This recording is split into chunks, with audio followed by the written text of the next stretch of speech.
Máy cắt nhôm 2 đầu 09S là dòng máy thế hệ mới, có công suất hoạt động mạnh mẽ, phù hợp sử dụng trong hoạt động kinh doanh của các doanh nghiệp, cơ sở sản xuất cửa nhôm vừa và lớn, mang đến cho khách hàng sự hài lòng tuyệt đối khi sử dụng, đạt được lợi ích kinh tế bền vững. Máy cắt nhôm 2 đầu 09S là dòng sản phẩm bán chạy nhất hiện nay tại thị trường cả nước, nhận được sự quan tâm đông đảo từ các nhà sản xuất các loại cửa nhôm.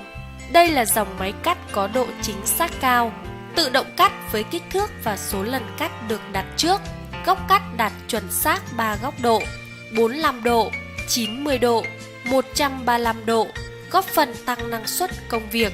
giúp nhà sản xuất an tâm hơn, hài lòng hơn về tiến độ gia công, hoàn thành đúng hạn những đơn hàng lớn trong thời gian nhanh nhất. Trọng lượng của máy 1.500 kg, máy cắt không bị rung, khi cắt đạt góc chuẩn tuyệt đối, kích thước lần lượt là 5.000 x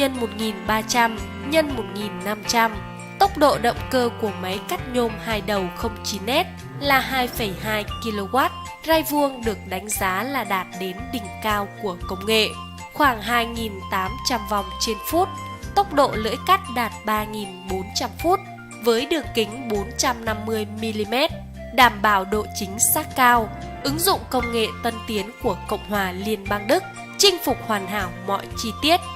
Đây cũng là thế hệ máy tiết kiệm điện năng khi sử dụng, thiết kế phủ sơn tĩnh điện cùng hệ thống cảnh báo báo điện khi đường dây đảo pha, hạn chế tối đa phế phẩm. Nhà sản xuất sẽ giảm bớt nỗi lo về tiêu hao nhiên liệu, nguyên vật liệu cho quá trình vận hành, an toàn trong quá trình sử dụng.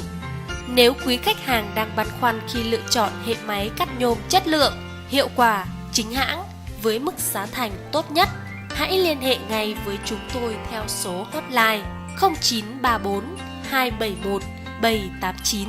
đảm bảo mức giá tốt nhất thị trường, tận tình tư vấn, bảo hành lâu dài, mang đến hiệu quả tối ưu cho hoạt động sản xuất, kinh doanh của quý khách hàng. Rất hân hạnh được phục vụ quý khách.